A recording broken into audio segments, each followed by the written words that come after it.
Hello students, this is Diwakar and welcome to इजोटी science. आज हम बात करेंगे 10th की केमिस्ट्री का first chapter that is chemical reactions and equations. मैं आपको बता दूं ये इस चैप्टर का पार्ट 2 है। पार्ट 1 की लिंक जो है वो डिस्क्रिप्शन में गिवन है, आप वहां से देख सकते हैं, जिसमें मैंने सारे बेसिक कॉन्सेप्ट्स इस चैप्टर के क्लियर किए हैं, जितनी भी चीज़ें हैं। तो आज हम नए टॉपिक और फ्रेश टॉपिक के साथ स्टार्ट करेंगे इस चैप्टर को। ठीक है, इससे पहले वाला पार्ट आप ज़रूर देख लेना। मैं ये भी बता देता हूँ उस पार्ट में हमने क्या क्या चीज़ें क्लियर की हैं।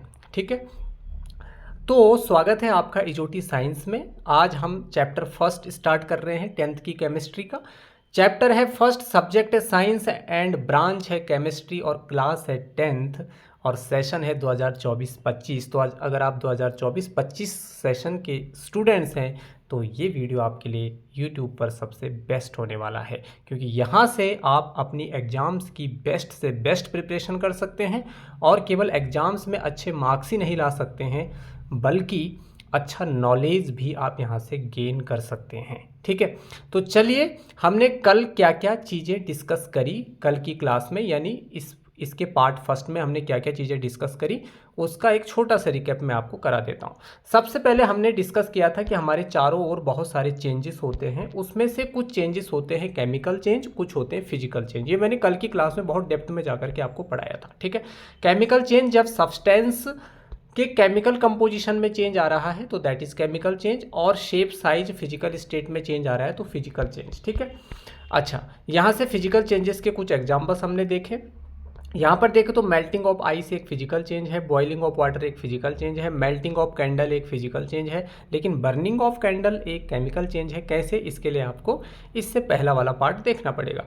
फॉर्मेशन ऑफ सॉल्ट एक केमिकल चेंज है। ठीक है, केमिकल रिएक्शंस क्या होती हैं इसको हमने अच्छे से डिस्कस किया। उसके बाद हमने देखा केमिकल रिएक्शन के दो पार्ट होते हैं। दो पार्ट्स में पहला होता है रिएक्टेंट या रिएक्टेंट्स, प्रोडक्ट या प्रोडक्ट्स। ठीक है ना, तो लेफ्ट हैंड साइड में हम रिएक्टेंट को लिखते हैं, राइट हैंड साइड में हम प्रोडक्ट्स को लिखते हैं। रिएक्टेंट जैसे हाइड्रोजन ने ऑक्सीजन के साथ रिएक्ट किया तो वाटर बना, तो वाटर यहाँ पर प्रोडक्ट हो गया और हाइड्रोजन और ऑक्सीजन यहाँ पर रिएक्टेंट हो गए। तो ये सारी चीज़ें हमने कल देखी थी। रिएक्टेंट मतलब जो रिएक्शन को करा रहा है, प्रोडक्ट मतलब जो प्रोड्यूस हो रहा है। ठीक है, अच्छा, उसके बाद रिएक्टेंट क्या होता है, प्रोडक्ट क्या होता है, उसको हमने डिफाइन किया। एक्टिविटी 1.1 को हमने बहुत अच्छे से डिस्कस किया, किस किस तरीके से यहाँ पर मैग्नीशियम ऑक्सीजन की प्रेजेंस में जलता है और मैग्नीशियम ऑक्साइड बनाता है। ठीक है, तो ये सारी चीज़ें हमने डिस्कस करी थी। ठीक है, why magnesium ribbon is clean by rubbing with the sand paper before burning it, है ना, बर्न करने से पहले हम उसको क्यों चलाते हैं, इसका हमने आपको कारण बताया था। How do we come to know that a chemical reaction has taken place और नॉट, है ना, केमिकल रिएक्शन हुई है या नहीं हुई है ये आपको कौन बताएगा। तो कुछ इंडिकेटर्स होते हैं हमारे पास, ये हमने अच्छे से डिस्कस किया था। जैसे इवोल्यूशन ऑफ गैस, गैस अगर इवोल्व हुई है तो हम कह सकते हैं chemical reaction has taken place. Precipitate बना है, कलर में चेंज हुआ है, टेम्परेचर में चेंज हुआ है, स्टेट में चेंज हुआ है, तो आप बोल सकते हो केमिकल रिएक्शन हुई है। ठीक है, तो ये सारा हमने एक एक करके पूरा क्या किया था कल की क्लास में डिस्कस किया था बच्चों। लिंक आपको डिस्क्रिप्शन में मिल जाएगा। और आज का टॉपिक है हमारा केमिकल इक्वेशन। तो भैया केमिकल इक्वेशन से आज हम शुरू करने जा रहे हैं इस चैप्टर को। ठीक है, केमिकल इक्वेशन होता क्या है, देखो केमिकल रिएक्शन तो आपको पता चल ही गया क्या होता है। केमिकल रिएक्शन मतलब होता है केमिकल चेंज, जहां पर केमिकल चेंज हो रहा है सब्सटेंस में, मतलब उसका मतलब है केमिकल रिएक्शन हो रही है। केमिकल चेंज नहीं हो रहा है तो मतलब केमिकल रिएक्शन नहीं हो रही है। तो जितने भी केमिकल चेंजेस हैं उनको ही हम केमिकल रिएक्शन कहते हैं। केमिकल रिएक्शन मतलब केमिकल चेंज। अब केमिकल चेंज मतलब केमिकल रिएक्शन दो मेथड से होती है, दो तरीकों से होती है ना, मतलब होती तो एक ही तरीके से है, लेकिन इसको रिप्रेजेंट करने के दो मेथड्स हैं, इसको रिप्रेजेंट करने के दो तरीके हैं, है ना। उनमें से पहला तरीका है केमिकल इक्वेशन, दूसरा तरीका है वर्ड इक्वेशन। मतलब या तो आप केमिकल रिएक्शन को केमिकल इक्वेशन की फॉर्म में लिख सकते हैं या वर्ड इक्वेशन की फॉर्म में लिख सकते हैं। वर्ड इक्वेशन को एनसीईआरटी में स्केलेटल इक्वेशन भी कहा है ना, स्केलेटल इक्वेशन। तो केमिकल रिएक्शन को लिखने के कितने तरीके होते हैं, दो तरीके होते हैं। पहला होता है केमिकल इक्वेशन, दूसरा होता है वर्ड इक्वेशन। पहला केमिकल इक्वेशन, दूसरा वर्ड इक्वेशन। अब केमिकल इक्वेशन क्या होता है जरा ध्यान से देखना क्या लिखा हुआ है। ठीक है, डेफिनेशन ज़्यादा टफ नहीं है, आपको कॉन्सेप्ट समझना है, इसको रटना नहीं है। एक ऐसा मेथड जिसमें हम केमिकल रिएक्शन को ना रिप्रेजेंट करते हैं, किसकी हेल्प से? सिंबल्स और फॉर्मूलाई। जो उस केमिकल रिएक्शन में एलिमेंट्स या कंपाउंड आपने यूज किया उसका कुछ ना कुछ सिंबल तो होगा ना। जैसे हाइड्रोजन लिखोगे तो हाइड्रोजन का H2, ऑक्सीजन लिखोगे तो O2, H2 वाटर लिखोगे तो H2O फॉर्मूला। ठीक है, तो ये जितने भी सिंबल और फॉर्मूले आप यूज करते हो इनको आप केमिकल इक्वेशन कहते हैं। क्या कहते हैं आप इनको? केमिकल इक्वेशन कहते हैं। ठीक है, तो the method of representing a chemical reaction with the help of symbols and formulae of the substances involved in it is known as a chemical equation. ठीक है ना, केमिकल इक्वेशन में जितने भी सब्सटेंस इन्वॉल्व हुए हैं उनको जब आप सिंबल और फॉर्मूले के रूप में रिप्रेजेंट करते हो, प्रदर्शित करते हो, लिखते हो, तो उसको हम बोलते हैं केमिकल इक्वेशन। या ये डेफिनेशन टफ है तो सिंपल डेफिनेशन आपके लिए है, अ chemical equation is a short hand method of representing a chemical reaction. Chemical reaction को रिप्रेजेंट करने का जो शॉर्ट हैंड मेथड है उसको हम केमिकल इक्वेशन कहते हैं बच्चों। क्या कहते हैं हम उसको? केमिकल इक्वेशन कहते हैं। चलिए एग्जाम्पल देखिए यहाँ पर। जिंक मेटल, जिंक एक मेटल होती है, कल मैंने इसकी एक आपको एक्टिविटी भी बताई थी, ठीक है ना, जो NCERT में दे रखी है। तो zinc metal reacts with dilute sulphuric acid, dilute sulphuric acid. Zinc metal जो है डाइल्यूट सल्फ्यूरिक एसिड के साथ रिएक्ट कर रहा है और क्या फॉर्म कर रहा है? जिंक सल्फेट फॉर्म कर रहा है और साथ में हाइड्रोजन गैस भी निकाल रहा है। This reaction can be written in word. जब आप इसको वर्ड में लिखते हो तो ऐसे लिखते हो, ये देखो ग्रीन कलर से दिख रहे हैं आपको, ये है आपकी वर्ड इक्वेशन। आपने शब्दों में लिख दिया, इसको शब्दों में लिख दिया। आपको जिंक को आपने जिंक लिख दिया, सल्फ्यूरिक एसिड को आपने सल्फ्यूरिक एसिड लिख दिया, जिंक सल्फेट को ऐसे लिख दिया, हाइड्रोजन को ऐसे वर्ड में लिख दिया। तो इसको बोलते हैं स्केलेटल इक्वेशन, या फिर आप बोल सकते हो इसको वर्ड इक्वेशन। ये क्या है? आपकी वर्ड इक्वेशन। तो this is known as word equation या skeletal equation. We can change this word equation into a chemical equation. अब इस वर्ड इक्वेशन को आप केमिकल इक्वेशन में कैसे चेंज करोगे? मैंने कहा ना, केमिकल रिएक्शन को लिखने के दो तरीके हैं आपके पास। या तो आप उसको केमिकल इक्वेशन की फॉर्म में लिखो, सिंबलिक फॉर्म में लिखो, सिंबलिक रिप्रेजेंटेशन करो उसका, या फिर आप उसको वर्ड की फॉर्म में लिखो। ठीक है, writing the symbols into writing a symbols and formulae of the various substances in place of their names। ये जो नाम लिखे हुए हैं, इन नाम की जगह में जब आप फॉर्मूले यूज करने लग जाते हो, जैसे जिंक को आप Zn लिखने लग जाओगे, है ना, सल्फ्यूरिक एसिड को आप H2SO4 लिखने लग जाओगे, तो ये बनती है आपकी केमिकल इक्वेशन। क्या बनती है ये? Chemical equation. ये देखिए, ये ऊपर आपकी वर्ड इक्वेशन है जो मैंने अभी बताई पिछली स्लाइड में, ये आपकी वर्ड इक्वेशन है। तो वर्ड इक्वेशन में देखो, जिंक, सिंबल ऑफ जिंक क्या है? Zn। Formula of sulphuric acid क्या है? H2SO4। Formula of zinc sulphate ZnSO4। और हाइड्रोजन का फॉर्मूला हो गया H2, H2 की फॉर्म में होता है। So putting the symbols and formulae of all the substances in the above word equation, this is word, okay, word equation, we get the following chemical equation. जब इन word को हम chemical symbol की form में लिखते हैं या फॉर्मूले की फॉर्म में लिखते हैं तो ये ऐसे बनता है। देखो, जिंक को आपने Zn लिख दिया, H2SO4 को आपने, मतलब सल्फ्यूरिक एसिड को आपने H2SO4 उसका फॉर्मूला लिख दिया, जिंक सल्फेट का फॉर्मूला लिख दिया आपने ZnSO4, और हाइड्रोजन का फॉर्मूला लिख दिया H2। तो ये बन गया आपका केमिकल इक्वेशन। क्या बन गया बच्चों? ये केमिकल इक्वेशन। ठीक है, तो this is called chemical equation. ठीक, अच्छा, अब balanced and unbalanced chemical equation है ना, balanced and unbalanced chemical equation. देखो, अगर केमिकल इक्वेशन अनबैलेंस है तो आप उसको क्या करोगे? बैलेंस कर दोगे, बैलेंस कर दोगे। ठीक है ना, बैलेंस को अनबैलेंस नहीं करोगे, अनबैलेंस को बैलेंस करोगे, नहीं तो वो गलत मानी जाएगी। ठीक है, तो बैलेंस कैसे करेंगे केमिकल इक्वेशन को, ये अब आपको इस वीडियो में पता चलेगा। ठीक है, अब देखिए, a balanced chemical equation has an equal number of atoms of different elements in the reactants and products. भैया जो रिएक्टेंट के अंदर जितने भी एटम हैं वो किसके बराबर होने चाहिए? प्रोडक्ट में जितने भी एटम हैं उसके बराबर होने चाहिए। रिएक्टेंट में जितने एटम हैं मतलब रिएक्टेंट्स जो है वो किसके इक्वल होना चाहिए? प्रोडक्ट के इक्वल होना चाहिए। तो ऐसी रिएक्शन को हम फिर बैलेंस्ड केमिकल इक्वेशन बोल देंगे। ठीक है ना? क्या बोल देंगे? बैलेंस्ड केमिकल इक्वेशन बोल देंगे।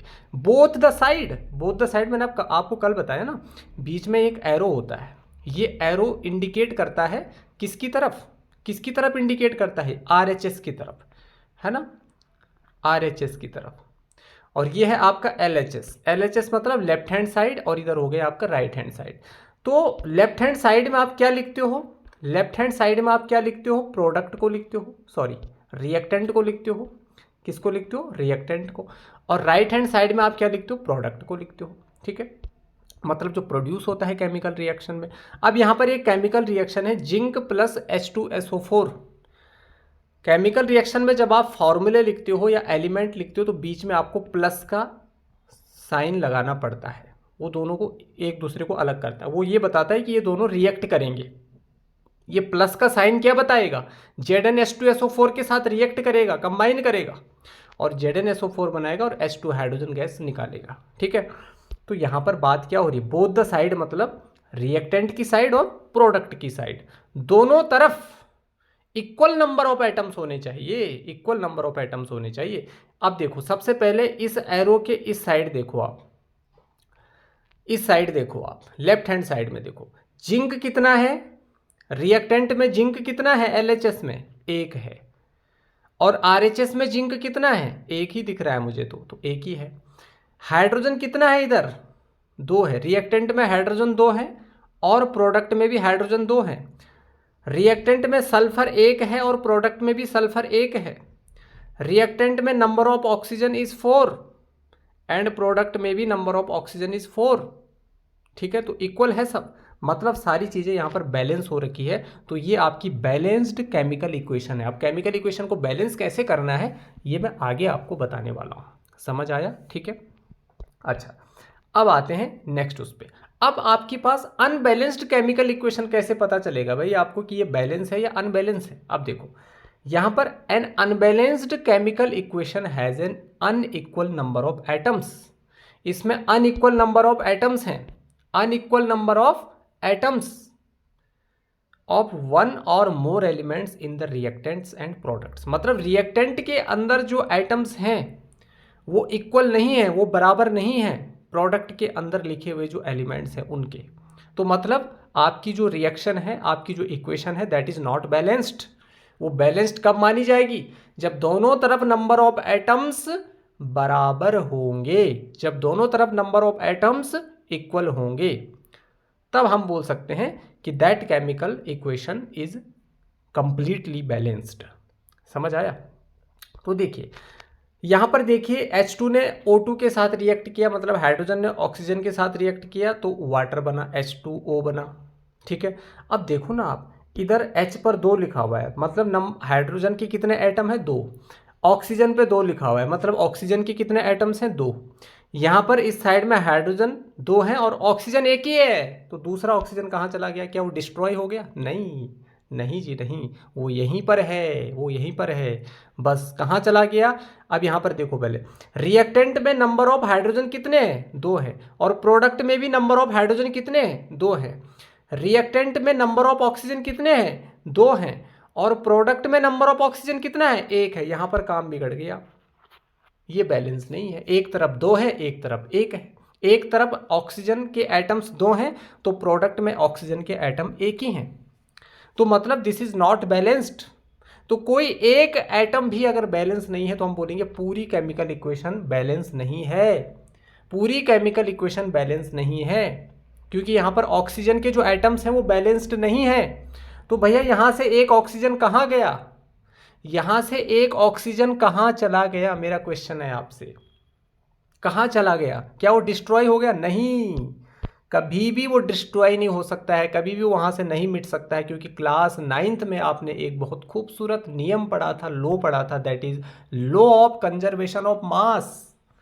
Law of conservation of mass, class 9th की केमिस्ट्री आप याद करिए, law of conservation of mass आपको पढ़ाया जाता है एटम्स वाले चैप्टर में। हाँ, लेवोजियर, हाँ, एंटोनी लेवोजियर नाम के साइंटिस्ट ने इसको दिया था। तो matter can neither be created nor destroyed, जो मैटर होते हैं उनको ना तो आप क्रिएट कर सकते हो ना डिस्ट्रॉय कर सकते हो, ना तो उसको आप बना सकते हो ना उसको आप बिगाड़ सकते हो, खत्म कर सकते हो। समझ आया? Matter can neither be created nor destroyed, सब समझ आया? इसको ना आप तो क्रिएट कर सकते हो ना ही आप इसको डिस्ट्रॉय कर सकते हो, ठीक है। तो इसीलिए वहाँ से ऑक्सीजन डिस्ट्रॉय नहीं हुआ है, वो कहाँ जाएगा भी मैं बताऊंगा in a chemical reaction. This means that the total mass of all the reactants, मतलब रिएक्टेंट्स के अंदर जितने भी एटम्स हैं उनका total mass must be equal to the total mass of the products, वो टोटल मास ऑफ प्रोडक्ट के बराबर होना चाहिए। In other words we can say that the number of various types of atoms in reactants, reactants में जितने भी atoms हैं वो इक्वल होने चाहिए number of same type of atoms in product, है ना। प्रोडक्ट में लिखे हुए एटम्स का नंबर रिएक्टेंट में लिखे हुए एटम्स के बराबर होना चाहिए या मास बराबर होना चाहिए, ठीक है। कुछ भी बोल सकते हैं आप, ठीक। अब जैसे यहाँ पर देखिए, आप यहाँ पर मास बोलने का क्या मतलब है, आपने मास और एटॉमिक नंबर पढ़ा होगा ना, एटॉमिक मास। और देखो हाइड्रोजन का मास कितना होता है मुझे बताइए, हाइड्रोजन का मास कितना होता है? हाइड्रोजन का मास होता है 1, कितना होता है 1 म्यू, ठीक है। तो यहाँ पर कितने हाइड्रोजन है? 2, तो 1 + 1 = 2, तो टोटल कितना हो गया? 2 हो गया। इधर भी 2 हाइड्रोजन है तो इधर भी मास कितना हो जाएगा? 2 हो जाएगा। यहाँ पर ऑक्सीजन का जो एटॉमिक नंबर होता है वो होता है 8 और मास होता है इसका 16। तो यहाँ पर 2 ऑक्सीजन है तो 16 × 2 = 32, तो टोटल मास कितना है रिएक्टेंट में? 32। लेकिन यहाँ पर ऑक्सीजन एक ही है, मतलब मास कितना है? 8, तो इधर मास 8 ही है, ठीक है। अब आप टोटल कर दीजिए, यहाँ पर हाइड्रोजन का मास 2 है, ऑक्सीजन का कितना है? 8 है, तो 8 और 2 टोटल कितना हो गया? 10। H2O का टोटल कितना हो गया? हाइड्रोजन का कितना होता है? 2 होता है और ऑक्सीजन का कितना होता है? 16 होता है, ठीक है ना। तो H2O का टोटल मास कितना हो गया? 18, जिसमें 2 हाइड्रोजन का है और 16 किसका है? ऑक्सीजन का, तो 16 + 2 = 18। अब यहाँ पर देखिए आप, हाइड्रोजन का हो गया आपका 2, ऑक्सीजन का हो गया आपका 16 और 16 दूना 32, तो ये हो जाएगा 32 + 2 = 34। तो इस साइड में 34 और इस साइड में 18, तो इसीलिए ये इक्वेशन क्या नहीं है? बैलेंस नहीं है। यही आपका law of conservation of mass कह रहा है कि दोनों तरफ एटम्स का जो मास है वो बराबर होना चाहिए बच्चों, तभी वो केमिकल इक्वेशन बैलेंस मानी जाएगी। अब balancing of chemical equation, the process of making the number of different types of atoms equal on both the sides, both the side का मतलब रिएक्टेंट और product of an equation is called balancing of equation. Balancing of equation का मतलब हो गया different types of जो atoms है ना उनको इक्वल बनाना, है ना। मतलब प्रोडक्ट को रिएक्टेंट के इक्वल बनाना, प्रोडक्ट के एटम्स को रिएक्टेंट के एटम्स के इक्वल बनाना, बराबर करना, उसको हम बोलते हैं बैलेंसिंग ऑफ केमिकल इक्वेशन। समझ आया? अब यहाँ पर 2 इक्वेशन है, एक है H2 + O2 H2O, एक है Fe + H2O Fe3O4 + H2, ठीक है ना। अब इनको बैलेंस कैसे करना है, ठीक है, ये एनसीईआरटी में दे रखी है, पूरी स्टेप बाय स्टेप सिखा रखा है वहाँ पर कैसे केमिकल इक्वेशन को बैलेंस करना है। लेकिन मैं आपको सबसे इजी तरीका बताऊंगा, आपको ज़्यादा स्टेप्स फॉलो नहीं करने, क्योंकि एग्जाम्स में आपके पास इतना टाइम नहीं होता है। आपकी स्पीड होनी चाहिए, इक्वेशन को देख कर ही आप बैलेंस कर दो उनको। तो जितना ज़्यादा आप प्रैक्टिस करोगे एग्जाम्पल्स को लेकर के, उतनी ज़्यादा आपकी स्पीड बढ़ती जाएगी केमिकल इक्वेशन को बैलेंस करने की, ठीक है। तो कैसे करना है सर इसको? तो सबसे पहले देखिए H2O, देखो सबसे पहले बैलेंस करने के लिए क्या करना है, आपको केमिकल इक्वेशन को देखना है। ये मैंने देख ली, ठीक है। अब क्या करना है आपको इसमें आपको क्या करना है कि जो यहाँ पर सबसे पहले आपको ये देखना है कि इस इक्वेशन के अंदर कौन कौन से एटम हैं और कितने हैं। तो देखिए यहां से यहां तक का पार्ट क्या हो गया? रिएक्टेंट हो गया, और ये वाला पार्ट क्या हो गया? आपका प्रोडक्ट हो गया। अब रिएक्टेंट और प्रोडक्ट में तो आपको अंतर पता चल ही गया ना। एरो का इस साइड आपका क्या है? LHS यानी रिएक्टेंट्स, RHS यानी आपका प्रोडक्ट, समझ आया, समझ आया। अब रिएक्टेंट में देखिए सबसे पहले अच्छा, इस पूरी इक्वेशन में कितने एटम्स हैं? एक है आपका हाइड्रोजन और एक है आपका ऑक्सीजन, यही तो है। एक है हाइड्रोजन और एक है ऑक्सीजन, ये दो ही चीज़ें तो हैं इसमें, दो ही एलिमेंट्स तो हैं। अब इन दोनों एलिमेंट्स के कितने कितने एटम्स हैं ये आपको देखना है। पहला आपने क्या देखा कि इसके अंदर कितने एलिमेंट्स हैं, तो एक है हाइड्रोजन और एक है ऑक्सीजन। दूसरा आप देखोगे, देखो लेफ्ट हैंड साइड में जो होगा वही राइट हैंड साइड में होगा। देखो इधर हाइड्रोजन है, ऑक्सीजन है, इधर भी हाइड्रोजन और ऑक्सीजन है, कोई अदर चीज नहीं होगी, ये आपको याद रखना है, ठीक है। अब रिएक्टेंट में देखिए, रिएक्टेंट में हाइड्रोजन कितने बच्चों? दो है, और प्रोडक्ट में भी हाइड्रोजन कितने? दो हैं। रिएक्टेंट में ऑक्सीजन कितने हैं? दो है, लेकिन प्रोडक्ट में ऑक्सीजन कितने हैं आपके? एक ही है। प्रोडक्ट में ऑक्सीजन आपका एक ही है, बाकी कहाँ चला गया? डिस्ट्रॉय हो गया क्या? नहीं। Law of conservation of mass, न तो मैटर को डिस्ट्रॉय किया जा सकता है ना क्रिएट किया जा सकता है, ठीक है ना। Neither it can be created not destroyed, ठीक है ना। इसको आप क्रिएट कर सकते हैं ना इसको डिस्ट्रॉय कर सकते हो, ठीक है। तो यहाँ पर देखिए, इसमें मैंने आपको पहला स्टेप बताया, केमिकल इक्वेशन के अंदर कौन कौन से एटम्स हैं, एलिमेंट्स हैं। उसके बाद उनका नंबर देखिए कि रिएक्टेंट में कितने हैं, प्रोडक्ट में कितने हैं। अब उसके बाद आप उसको बैलेंस करिए। यहाँ पर ऑक्सीजन बैलेंस नहीं है ना, तो आपको तो ऑक्सीजन को बैलेंस करना है। चलिए अब देखते हैं यहाँ पर क्या थी रिएक्शन। रिएक्शन क्या थी? रिएक्शन थी आपकी H2 plus O2 gives H2O, ठीक है। अब देखिए जरा, यहां पर इस साइड में ऑक्सीजन अनबैलेंस है, ठीक है। अब यहां पर क्या कहता है रूल? ये कहता है कि मान लो आपके पास कोई सब्सटेंस है XY, ठीक है। यहां पर लगा दिया मैंने कोई कोफिशिएंट, यहां पर कोई नंबर लगा दिया मैंने, तो इस नंबर का मतलब है ये X भी दो है और ये Y भी दो है। इस नंबर का मतलब ये X भी दो है, Y भी दो है। अगली चीज मैं बता रहा हूं आपको, एक्स वाई को जैसे ब्रैकेट के अंदर लिखा हुआ है और यहां पर लिखा हुआ है 2, तो इसका मतलब है ये वाई भी दो हैं और ये एक्स भी दो हैं। समझ आया? ये वाई भी दो हैं और ये एक्स भी दो है, लेकिन बहुत जगह में आपको दिखेगा जैसे OH ट्वाइस। इसका मतलब ये ऑक्सीजन भी दो हैं और ये हाइड्रोजन भी दो हैं। ये कुछ छोटे छोटे रूल्स हैं जो आपको रिएक्शन को बैलेंस करते करते समझ में आएंगे, समझ में आएंगे। अब यहाँ पर देखिए H2 प्लस O2 H2O, ठीक है। अब यहां पर हमको किसको मल्टीप्लाई करने की जरूरत है? यहां पर हम पूरे H2O को मल्टीप्लाई कर देंगे, कितने से? 2 से मल्टीप्लाई कर देंगे। सर 2 से क्यों मल्टीप्लाई करना है? देखो ये तो बैलेंस हो रखा है, अब इधर 2 है इधर 1 ही है। अब इस 1 को जब आप 2 से मल्टीप्लाई करोगे तो कितना आएगा? 2 आएगा। अभी जो लास्ट वाला नंबर है, इस लास्ट वाले नंबर को आपको यहां लगा देना है। मैंने बोला ना आगे लगाना है, ठीक है। आप यहां नहीं लगा सकते हो, नहीं तो हाइड्रोजन परऑक्साइड बन जाएगा ये, ठीक है। तो आपको कहां लगाना है? ये यहां पे नहीं लगाना है आपको, ठीक है। इसको मिटा देता हूं,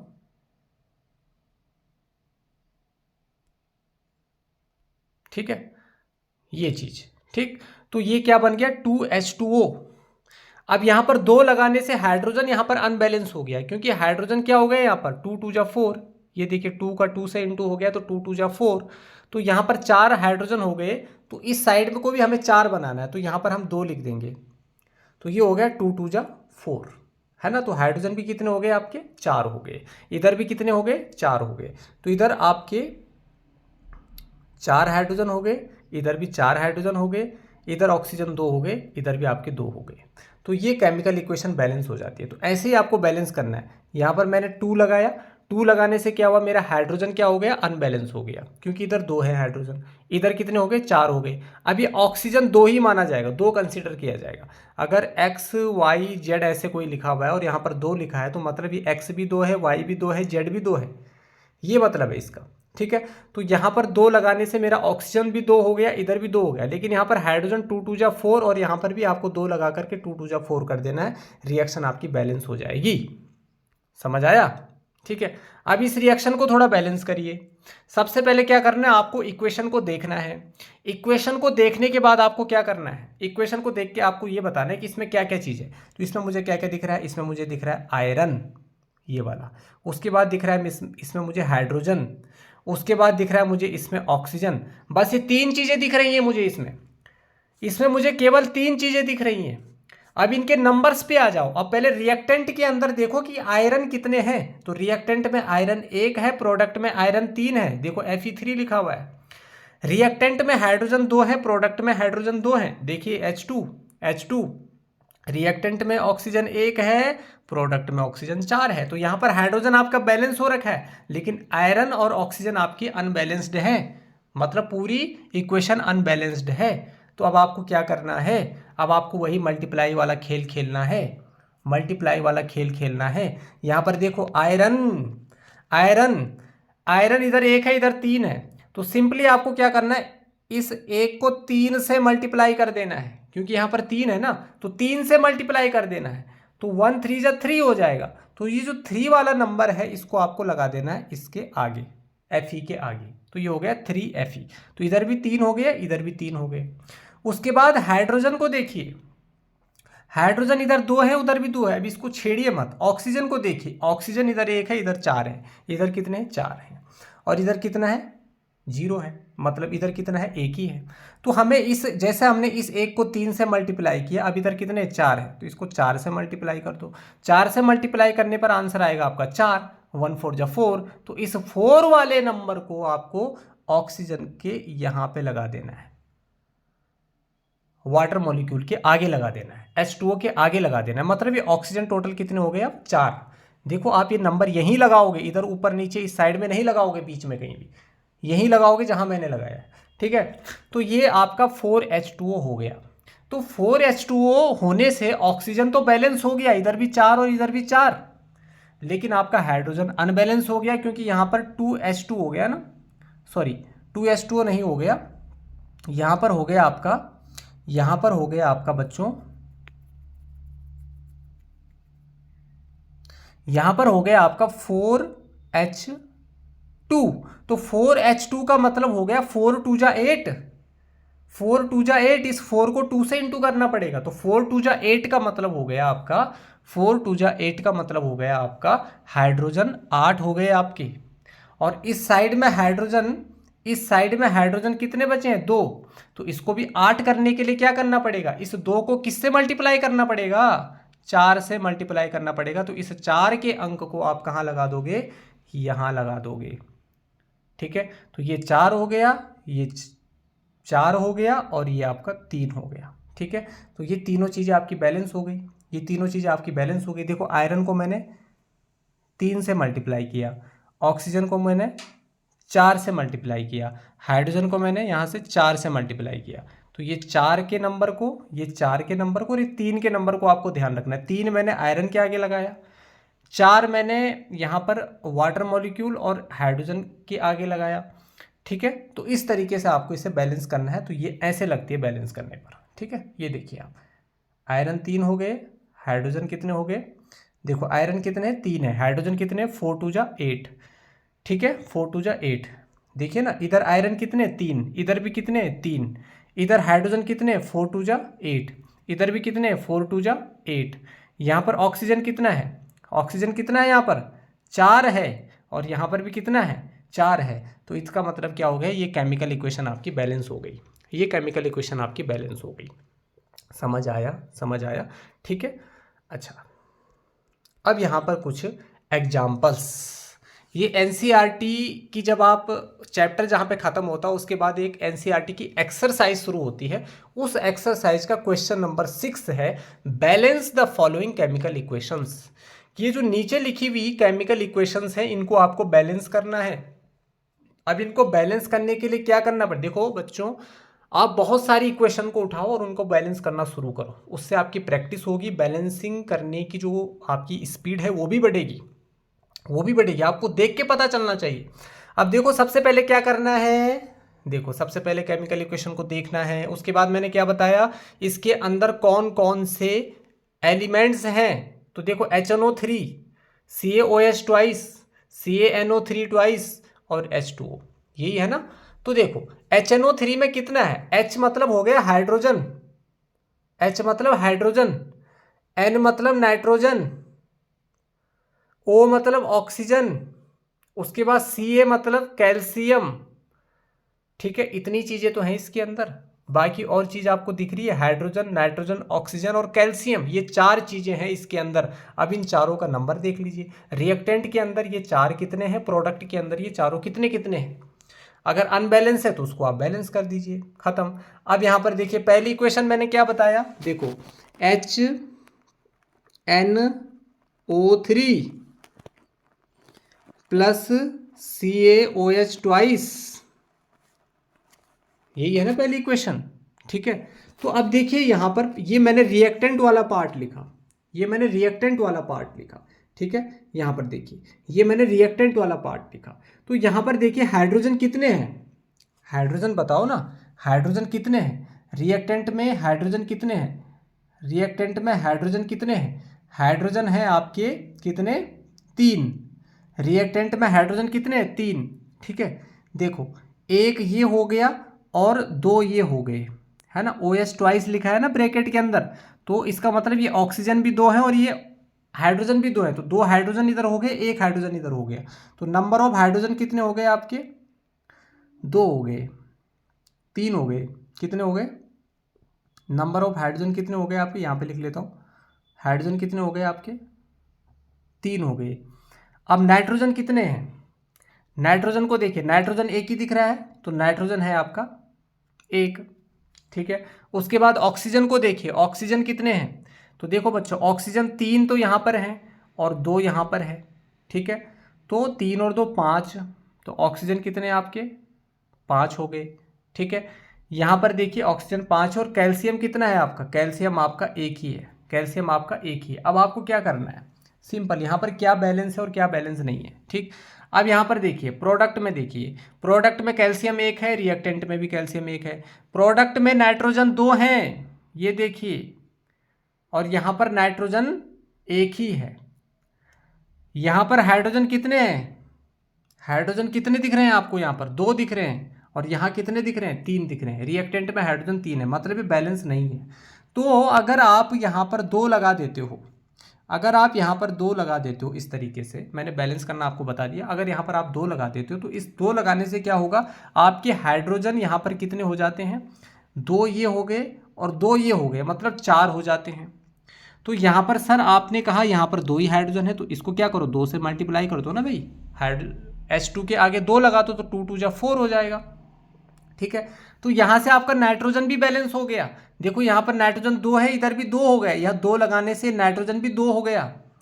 अभी ऑक्सीजन कितना हो गया, ये ऑक्सीजन जो 3 आपको दिख रहा है ये 2 से मल्टीप्लाई हो जाएगा, तो 3 2 जा 6 हो गया, 3 2 जा 6 हो जाएगा ये, और 2 ये हो गए आपके 8, और यहाँ पर देखिए 3 2 जा 6, 3 2 जा 6, ठीक है, और 2 ये हो गए आपके यहाँ पर लगे हुए हैं, ठीक है। तो ये इस तरीके से यहाँ पर क्या हो गया, बैलेंस हो गया। तो क्या क्या चीज़ें करी आपने, क्या क्या चीज़ें करी आपने, 2 यहाँ पे लगाया आपने और 2 आपने यहाँ पे लगा दिया, ठीक है।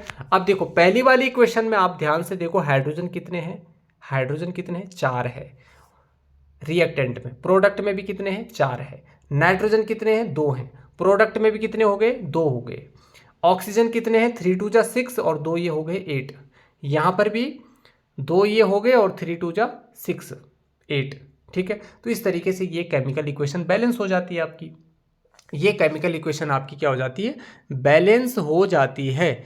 दूसरा क्या है, दूसरा बताइए, दूसरा है आपका NaOH प्लस H2SO4। अब Na मतलब हो गया सोडियम, एक अलग एलिमेंट है, ऑक्सीजन, हाइड्रोजन और सल्फर, ये 4 ही चीज़ें हैं ना इसमें। तो यहाँ पर आप क्या करोगे, पहले खुद प्रैक्टिस करिए कि कैसे होगा ये। यहाँ पर देखिए नाइट्रोजन है आपका, ठीक है, सॉरी सोडियम है आपका, ऑक्सीजन है आपका, हाइड्रोजन है आपका, सल्फर है आपका, यही चीज़ें हैं ना यहाँ पे। अब देखिए ज़रा कि सबसे पहले देखिए कि जो आपका रिएक्टेंट वाला पार्ट है इसमें सोडियम कितने हैं, 1 है, और यहाँ पर सोडियम कितने दिख रहे हैं, प्रोडक्ट में 2 दिख रहे हैं, तो इसको सिंपल 2 कर दो पहले, तो सोडियम के आगे 2 लगा दिया, सोडियम के आगे 2 लगाने से ये ऑक्सीजन भी 2 हो गया, ये हाइड्रोजन भी कितने हो गए, 2 हो गए, ठीक है। तो यहाँ पर देखिए सोडियम 2 है, इधर भी 2 हो गया। अब ऑक्सीजन को देखो, ऑक्सीजन इधर 2 है और 4 ये हैं, 2 और 4 कितने हो गए, 6 हो गए। अब इधर कितने ऑक्सीजन, 4 ये हैं और यहाँ पर एक ही है 5, है ना। तो अगर मैं यहाँ पे 2 लगा देता हूँ बच्चों, तो ये 2 आपकी ये ऑक्सीजन हो गए, 4 ये हो गए 6, 4 ये हो गए कितने हो गए 6। समझ आ गया। 2 2 जा 4 यहाँ पर हाइड्रोजन हो गए और ये 2 हाइड्रोजन ये हो गए और 2 हाइड्रोजन ये हो गए, 4 यहाँ पर हो गए। सल्फर इधर 1 है, इधर भी कितना हो जाएगा आपका 1 हो जाएगा। ठीक है, तो इस तरीके से ये केमिकल इक्वेशन आपकी बैलेंस हो गई। यहाँ पर 2 लगाया आपने, यहाँ पर भी 2 लगाया, सारी चीज़ें क्या हो गई, बैलेंस हो गई, सारी चीज़ें बैलेंस हो गई। ठीक है, अच्छा अगला देखिए, NaCl रिएक्ट कर रहा है सिल्वर नाइट्रेट AgNO3 के साथ, सोडियम क्लोराइड सिल्वर नाइट्रेट के साथ रिएक्ट कर रहा है। तो यहाँ पर कितनी चीज़ें हैं आपकी, सोडियम है, उसके बाद क्लोरीन है, उसके बाद सिल्वर है, उसके बाद N मतलब नाइट्रोजन है, उसके बाद ऑक्सीजन है। इतनी चीज़ें हैं ना इस पूरी रिएक्शन में, 1 2 3 4 5 एलिमेंट्स हैं। अच्छा अब इनके नंबर देखो, रिएक्टेंट में सोडियम कितना है, 1 है, प्रोडक्ट में भी कितना है, 1 है। रिएक्टेंट में क्लोरीन कितना है, 1 है, प्रोडक्ट में भी कितना है, 1 है। रिएक्टेंट में सिल्वर कितना है, 1 है, प्रोडक्ट में भी कितना है, 1 है। नाइट्रोजन 1 है, इधर भी कितना है, नाइट्रोजन 1 है। यहाँ पर ऑक्सीजन 3 है, इधर भी कितने हैं बच्चों, 3 है। तो ये केमिकल इक्वेशन क्या है आपकी, ऑलरेडी बैलेंस है। कभी कभी ऐसे भी दे देता है एग्जाम्पल में कि balance the following chemical equation, तो वहाँ पर अगर वो बैलेंस हो रखी है तो उसके आंसर में आप लिख दोगे this chemical equation is already balanced. अब आपको इसको बैलेंस करने की जरूरत नहीं है, बैलेंस उसको किया जाता है जो अनबैलेंस हो। ठीक है, लास्ट वाली इक्वेशन देखिए, लास्ट वाली इक्वेशन में क्या होगा, लास्ट वाली इक्वेशन में क्या आपका बेरिलियम है, बेरिलियम है, उसके बाद आपका Cl मतलब क्लोरीन है, उसके बाद H2 मतलब हाइड्रोजन है, सल्फर है और आपका ऑक्सीजन है। तो 1 2 3 4 5, ये 5 ही एलिमेंट्स तो हैं, ये 5 ही तो हैं, लेकिन इनके कितने कितने एटम्स हैं ये अब आपको गिनने पड़ेंगे। You need to count these atoms of these elements. तो यहाँ पर देखिए बेरिलियम क्लोराइड में और सल्फ्यूरिक एसिड H2SO4, तो यहाँ पर रिएक्टेंट देखिए आप, रिएक्टेंट में बेरिलियम 1 है, प्रोडक्ट में भी 1 है, यहाँ पर क्लोरीन 2 है लेकिन यहाँ पर 1 ही है। अब इसको आपको 2 बनाना पड़ेगा, इसको आपको 2 बनाना पड़ेगा। कितना बनाना पड़ेगा, 2 बनाना पड़ेगा। समझ आया, 2 बनाना पड़ेगा। तो इसको 2 बनाने के लिए आपको क्या करना पड़ेगा, यहाँ पर अगर आप 2 लगा देते हो तो ये हाइड्रोजन भी 2 हो गया, क्लोरीन भी 2 हो गया। ठीक है, अब यहाँ पर हाइड्रोजन कितने, 2, इधर भी 2 हो गए। सल्फर कितना है, 1, इधर भी आपका 1 है। ऑक्सीजन कितने हैं, 4, इधर भी आपके 4 हैं। तो यहाँ पर ये केमिकल इक्वेशन आपकी बैलेंस हो गई, ये केमिकल इक्वेशन आपकी बैलेंस हो गई। यहाँ पर आपको 2 ऐड कर देना है और इस 2 के ऐड करने से पूरी केमिकल इक्वेशन क्या हो जाती है आपकी, बैलेंस हो जाती है। और इस तरीके से भी आप बैलेंस कर सकते हैं जो मैंने आपको बताया। तोड़ करके लिखिए ना, चीज़ों को तोड़ करके लिखिए, ठीक है ना। ऐसे ही आप सारी केमिकल इक्वेशन को तोड़ तोड़ के लिख करके, उनको ज़्यादा स्टेप्स में फॉलो ना करो, सीधा पहले ये देखो केमिकल इक्वेशन लिखी हुई है, उसके अंदर कौन कौन से एटम्स हैं उनको एक तरफ कर लीजिए। अब उन कौन कौन से एलिमेंट्स हैं उनको एक तरफ कर लीजिए। उन एलिमेंट्स में कितने कितने एटम्स हैं, जैसे हाइड्रोजन के कितने एटम्स हैं, नाइट्रोजन के कितने हैं, ऑक्सीजन के कितने हैं, कैल्शियम के कितने हैं, है ना, सल्फर के कितने हैं, सिल्वर के कितने हैं, जो भी चीज़ें उसके अंदर हैं। ठीक है, अब जैसे इस केमिकल इक्वेशन को देखिए आप, इस केमिकल इक्वेशन में क्या क्या चीज़ें दिख रही है भाई आपको हाइड्रोजन दिख रहा है, आपको नाइट्रोजन दिख रहा है, आपको ऑक्सीजन दिख रहा है, आपको कैल्शियम दिख रहा है, इतनी चीज़ें तो दिख रही है ना।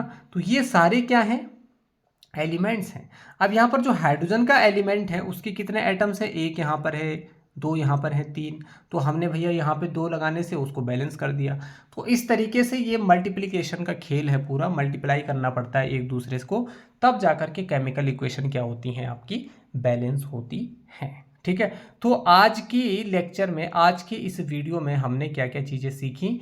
आज की वीडियो में हमने सीखा कि जो केमिकल रिएक्शन है उसको लिखने के 2 मेथड हैं, केमिकल इक्वेशन, वर्ड इक्वेशन। जब हम केमिकल इक्वेशन को वर्ड की फॉर्म में लिखते हैं तो दैट इज स्केलेटल इक्वेशन या वर्ड इक्वेशन, और फॉर्मूले या सिंबल की फॉर्म में लिखते हैं तो केमिकल इक्वेशन। ठीक है, ये चीज़ें हमने देखी। उसके बाद बैलेंस्ड केमिकल इक्वेशन क्या है, अनबैलेंस्ड केमिकल इक्वेशन क्या है, और केमिकल इक्वेशन को बैलेंस करने का क्या तरीका है, क्या इजी तरीका है जिसको हम देख कर ही इक्वेशन को बैलेंस कर दे, ये सारी चीज़ें हमने आज की वीडियो में डिस्कस करी, ठीक है ना। इसका ये आज का दूसरा पार्ट था और आपको पार्ट 3 जल्दी ही मिल जाएगा कल तक, ठीक है ना। इससे पहला वाला जो पार्ट है पार्ट 1, उसकी लिंक आपको डिस्क्रिप्शन में गिवन है। और हाँ, बायो के पूरे 5 के 5 चैप्टर में आपके कंप्लीट कर चुका हूँ। पांचों चैप्टर्स की जो लिंक है वो भी डिस्क्रिप्शन में गिवन है। अगर आपने बायो तैयार नहीं करी है तो अपनी बायो की क्लासेस आप वहाँ से तैयार कर सकते हैं, लिंक आपको डिस्क्रिप्शन में गिवन है, ठीक है ना। तो ज़रूर बताना आज की जो क्लास है आपको कैसी लगी, कितनी समझ में आई, कौन सा पॉइंट है जो आपको समझ में नहीं आया। और कमेंट ज़रूर करें, लाइक ज़रूर करें, शेयर ज़रूर करें और चैनल को सब्सक्राइब ज़रूर करें ताकि हमको एक नया मोटिवेशन मिले और हम आपके लिए ज़्यादा से ज़्यादा मेहनत करते रहें। तो आज की वीडियो को हम इतना ही रखते हैं, पार्ट 3 को लेकर के जल्दी आएंगे। Thanks for watching.